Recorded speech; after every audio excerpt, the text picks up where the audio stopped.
அனைவருக்கும் வணக்கம். இது நம்ம ஆதிவராகி யூடியூப் சேனல். இன்னைக்கு ஜூலை மாசம் 31ஆம் தேதி வியாழக்கிழமை. ஜூலை மாசத்தோட கடைசி நாள் இன்னைக்கு நமக்கு இருக்கு. இப்படிப்பட்ட சிறப்பு வாய்ந்த நாள்ல இன்னைக்கு நைட்டு தூங்க போறதுக்கு முன்னாடி இப்ப நான் சொல்ல போற ஒரே ஒரு வார்த்தைய சொல்லிட்டு நீங்க தூங்கினாலே போதும். அதே மாதிரி ஒரு டம்ளர் தண்ணீர் மட்டும் போதுமானது. இன்னையோட உங்களுக்கு இருக்கக்கூடிய எப்பேற்பட்ட கஷ்டமும் நிச்சயமா தீரும்.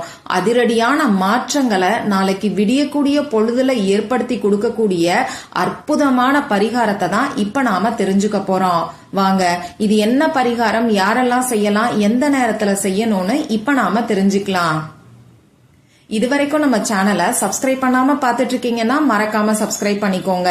பக்கத்துல இருக்கக்கூடிய பெல் ஐகானையும் பிரஸ் பண்ணிக்கிட்டீங்கன்னா அடுத்தடுத்து நான் போடக்கூடிய சிறப்பான பதிவுகளை நீங்க மிஸ் பண்ணாம தெரிஞ்சுக்க முடியும். இன்னைக்கு வியாழக்கிழமை. அது மட்டும் இல்லாம மாசத்தோட கடைசி நாள். ஒவ்வொரு மாசத்தோட முதல் நாளும் எந்த அளவுக்கு முக்கியமானதா இருக்கோ அதே மாதிரி மாசத்தோட கடைசி நாளும் முக்கியமானதா நமக்கு இருக்கு. ஏன்னா இந்த மாசம் ஃபுல்லா நமக்கு எத்தனையோ கஷ்டங்கள் இருக்கும், மன கசப்புகள் நமக்கு ஏற்பட்டிருக்கும். இப்போ உதாரணத்துக்கு சொல்லணும்னா, ஒரு கடன் நாம வாங்கியிருக்கோம்னா மாசம் அந்த பணத்தை கட்டுவோம். அது வட்டியாவும் இருக்கலாம், அசலாவும் இருக்கலாம்.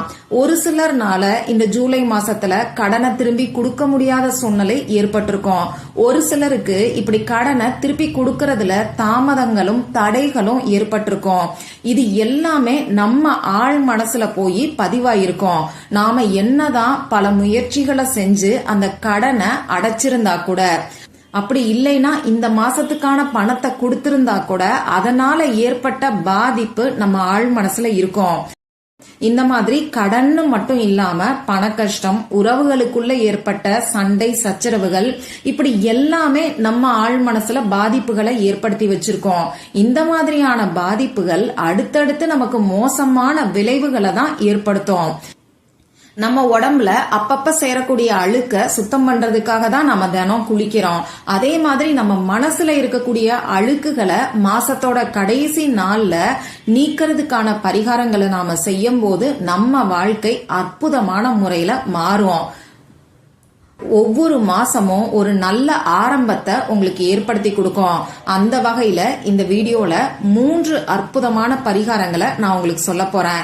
இதுவரைக்கும் உங்களுக்கு இருக்கக்கூடிய கஷ்டம் அடுத்த மாசம் உங்களை பின்தொடராம இருக்கிறதுக்கு இப்ப நான் சொல்ல போற 3 பரிகாரத்துல ஏதாவது ஒரு பரிகாரத்தை மட்டும் நீங்க செஞ்சாலே போதுமானது.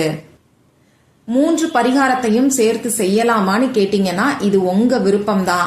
3மே எளிமையான பரிகாரம். உங்களால எந்த பரிகாரத்தை செய்ய முடியுமோ அதை நீங்க தாராளமா செய்யலாம். 3 பரிகாரங்களும் பூஜை இல்லாத, வழிபாடு இல்லாத பரிகாரங்கள். பெண்களுக்கு பீரியட்ஸ் டைமா இருந்தாலும் இந்த 3 பரிகாரங்களையும் செய்யலாம். சரி, இப்போ முதல் பரிகாரத்தை நான் உங்களுக்கு சொல்றேன். முதல்ல நாம தெரிஞ்சுக்க போறது எரிக்கக்கூடிய பரிகாரம். இந்த பரிகாரத்தை எதுக்கு செய்யணும்னு பாத்தீங்கன்னா, பணவரவுல இருக்கக்கூடிய தடைகள், பண கஷ்டம், அதே மாதிரி பணத்தினால இந்த மாசத்துல நமக்கு ஏற்பட்ட மனக்கசப்புகள் நீங்கிறதுக்காக இந்த பரிகாரத்தை நீங்க செய்யலாம். இது எரிக்கக்கூடிய பரிகாரம். இந்த எரிக்கக்கூடிய பரிகாரம் உங்களால செய்ய முடியலன்னா அடுத்தடுத்து நான் சொல்ற பரிகாரத்தை நீங்க செய்யுங்க. இந்த பரிகாரத்துக்கு தேவையான பொருள் என்னன்னு பாத்தீங்கன்னா, நமக்கு பிரியாணி இலை தேவைப்படும். ஒரே ஒரு பிரியாணி இலை இருந்தா போதுமானது. அடுத்ததா பட்டை பவுடர், சினமன் பவுடர் நமக்கு தேவைப்படும். அடுத்ததா ஒரு கற்பூரம், அது பச்சை கற்பூரமா இருந்தா நல்லது. அப்படி இல்லைன்னா சாதாரண கட்டி கற்பூரத்தை கூட நீங்க எடுத்துக்கோங்க. இவ்வளவுதான் நமக்கு தேவையான பொருட்கள். இன்னைக்கு நைட்டு நீங்க தூங்க போறதுக்கு முன்னாடி எல்லா வேலையும் முடிச்சதுக்கு அப்புறமா உங்க வீட்டுல ஹால்ல உட்கார்ந்துக்கோங்க. எரிக்கிறதுக்கு ஏதாவது பாத்திரம் வச்சிருந்தீங்கன்னா அதை எடுத்துக்கிட்டு இப்ப நான் சொன்ன 3 பொருட்கள், அதாவது ஒரு பிரியாணி இலை, கொஞ்சமா பட்டை பவுடர், ஒரே ஒரு துண்டு பச்சை கற்பூரம், அப்படி இல்லைன்னா கட்டி கற்பூரம், இது 3ஐயும் சேர்த்து எரிய விடுங்க. இப்போ பட்டை பொடி, சினமன் பவுடர் உங்ககிட்ட இல்லைன்னா சாதாரணமா நம்ம பட்டை வச்சிருக்கோம்ல, சமையலுக்கு பயன்படுத்துவோம் இல்லையா, அதை இந்த பரிகாரத்துக்கு ஒரு சின்ன துண்டை எடுத்துக்கோங்க.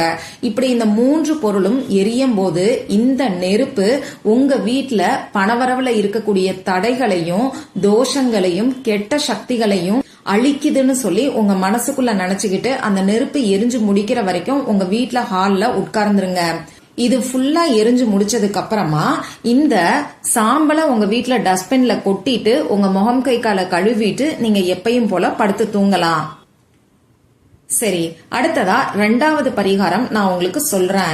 இது பொதுவா இந்த மாசம் ஃபுல்லா நமக்கு இருக்கக்கூடிய கஷ்டம் தீர்றதுக்கு நாம செய்ய வேண்டிய பரிகாரம். எந்த கஷ்டம் உங்களுக்கு இருந்தாலும் சரி, கணவன் மனைவிக்கிடையே சண்டை சச்சரவுகள், பண கஷ்டம், அதே மாதிரி உடல் நோய், இந்த மாதிரி எந்த ஒரு கஷ்டம் இருந்தாலும் சரி, அதுவும் நம்ம மனசுல பாதிப்புகளை ஏற்படுத்தி இருக்கோம். இந்த மாதிரியான பாதிப்பு நீங்கிறதுக்கு இப்ப நான் சொல்ல போற இந்த தண்ணீர் பரிகாரத்தை செய்யுங்க. இந்த பரிகாரத்தை பொறுத்தளவுக்கு நமக்கு நேச்சுரலா கிடைக்கக்கூடிய தண்ணீர், அதாவது இயற்கையா கிடைக்கக்கூடிய தண்ணீர் தேவைப்படும். கடல் தண்ணீர் நீங்க எடுத்துக்கலாம், மழை தண்ணீர், ஆத்து தண்ணீர், குளத்து தண்ணீர், ஏரி தண்ணீர். அப்படி இல்லைன்னா சாதாரணமா உங்க வீட்டுல வரக்கூடிய போர் வாட்டரை பயன்படுத்திக்கோங்க. அடுத்ததா நமக்கு 1 ஸ்பூன் உப்பு தேவைப்படும். கல்லுப்பு கிடைக்கிறவங்க கல்லுப்பை பயன்படுத்திக்கோங்க, மத்தவங்க சாதாரண டேபிள் சால்ட்டை கூட நீங்க யூஸ் பண்ணிக்கலாம். கண்ணாடி டம்ளர் இந்த பரிகாரத்துக்கு நமக்கு தேவைப்படும். கண்ணாடி டம்ளரா இருந்ததுன்னா நல்லது, அப்படி இல்லைன்னா பரவாயில்ல. உங்ககிட்ட பழைய water bottle, plastic water bottle இருந்தா அதை கூட நீங்க எடுத்துக்கோங்க. நீங்க எடுத்துக்கக்கூடிய வாட்டர் பாட்டில் அப்படி இல்லைன்னா டம்ளர் ஃபுல்லா தண்ணீரை நிரப்பிக்கோங்க. இவ்வளவுதான் நமக்கு தேவையான பொருட்கள். இந்த பரிகாரத்தை நீங்க உங்க வீட்டுல இருந்து மட்டும்தான் செய்யணும். முதல் பரிகாரமும் உங்க வீட்டுல இருந்து மட்டும்தான் நீங்க செய்யணும். இந்த பரிகாரத்தையும் நீங்க உங்க வேலையெல்லாம் முடிச்சதுக்கு அப்புறமா நைட்டு தூங்க போறதுக்கு முன்னாடி செய்யுங்க. இப்போ இந்த பரிகாரத்தை நீங்க தூங்கக்கூடிய இடத்துல அப்படி இல்லைன்னா ஹால்ல உட்கார்ந்துகிட்டு செய்யுங்க. நீங்க எடுத்து வச்சிருக்கக்கூடிய வாட்டர் பாட்டில் அப்படி இல்லைன்னா டம்ளர் ஃபுல்லா தண்ணீரை நிரப்பிக்கோங்க. இதுல 1 ஸ்பூன் அளவுக்கு உப்பு போட்டு இப்ப இந்த பாட்டில் அப்படி இல்லைன்னா கண்ணாடி டம்ளரை உங்க 2 உள்ளங்கைக்கு நடுவுலையும் வச்சு பிடிச்சுக்கோங்க. உங்களுக்கு இருக்கக்கூடிய கஷ்டங்கள் எல்லாத்தையும் சொல்லி, அது எத்தனை கஷ்டங்கள் வேணாலும் இருக்கலாம், அது எல்லாத்துக்கும் இந்த ஆகஸ்ட் மாசத்துல உங்களுக்கு நல்ல ஒரு தீர்வு கிடைக்கணும்னு சொல்லி உங்க குலதெய்வத்தை மனசுக்குள்ள நினைச்சுக்கிட்டு பிரார்த்தனை செஞ்சுக்கோங்க. நீங்க இஷ்ட தெய்வத்துக்கிட்டையும் பிரார்த்தனை செஞ்சுக்கலாம். அதே மாதிரி இந்த கல்லுப்பும் தண்ணீரும் உங்களுக்கு இருக்கக்கூடிய கஷ்டங்களுக்கு காரணமா இருக்கக்கூடிய கெட்ட சக்திகளா ஈர்த்துக்குது அப்படின்னு சொல்லி உங்க மனசுல நினைச்சுக்கிட்டே உங்களுக்கு இருக்கக்கூடிய கஷ்டத்தை சொல்லி இப்ப நான் சொன்ன மாதிரி குலதெய்வத்துக்கிட்ட பிரார்த்தனை செஞ்சுக்கோங்க. இதுக்கப்புறமா அந்த 1 டம்ளர் தண்ணீரை ஒண்ணு உங்க வீட்டுல ஹால்ல வச்சுட்டு தூங்குங்க. அப்படி இல்லைன்னா நீங்க தூங்கக்கூடிய இடத்துல கட்டில்ல தூங்குறீங்கன்னா கட்டிலுக்கு அடியில கூட இந்த டம்ளரை, அதாவது கல்லுப்பு தண்ணீர் இருக்கக்கூடிய டம்ளரை வச்சுட்டு நீங்க தூங்கலாம். நாளைக்கு காலையில எந்திரிச்ச உடனே முதல் வேலையா இந்த தண்ணீரை எடுத்து டாய்லெட்ல ஊத்தி விட்டுருங்க. தயவு செஞ்சு இந்த தண்ணீரை வேஸ்ட் பண்ணணுமா, செடிக்கு ஊத்தலாமான்னு சொல்லி எல்லாம் கேட்காதீங்க. வேணும்னா டெஸ்ட் பண்றதுக்காக செடிக்கு ஊத்தி பாருங்க. கண்டிப்பா அந்த செடியோட இல்ல மரத்துக்கு ஊத்தி இருந்தீங்கன்னா மரத்தோட வளர்ச்சி பாதிக்கப்படும். ஏன்னா நம்ம கிட்ட இருக்கக்கூடிய கெட்ட சக்திகளை இந்த தண்ணி அப்சர்வ் பண்ணிருக்கோம். அதனால மறக்காம டாய்லெட்ல ஊத்தி விட்டுட்டு கண்ணாடி டம்ளரா இருந்ததுன்னா அதை வாஷ் பண்ணிட்டு திரும்பி யூஸ் பண்ணிக்கோங்க. பிளாஸ்டிக் வாட்டர் பாட்டில் எடுத்திருந்தீங்கன்னா அதை அப்படியே நீங்க தூக்கி போட்டுறலாம். திரும்பி ரீயூஸ் பண்ணணுங்கிற அவசியம் கிடையாது. இந்த பரிகாரத்தை செஞ்சுட்டு நாளைக்கு காலையிலேயே உங்க மனசுல நல்ல மாற்றங்கள் ஏற்படுறத நீங்களே உணர முடியும். அதனால எல்லாருமே தவறாம ட்ரை பண்ணி பாருங்க. சரி, அடுத்ததா 3வது பரிகாரம். இந்த பரிகாரத்தை பொறுத்தளவுக்கு நீங்க உங்க வீட்ல இருந்தாலும் செய்யலாம், உங்க சொந்தக்காரங்க வீட்ல இருந்தாலும் செய்யலாம். எந்த விதமான கட்டுப்பாடுகளும் கிடையாது.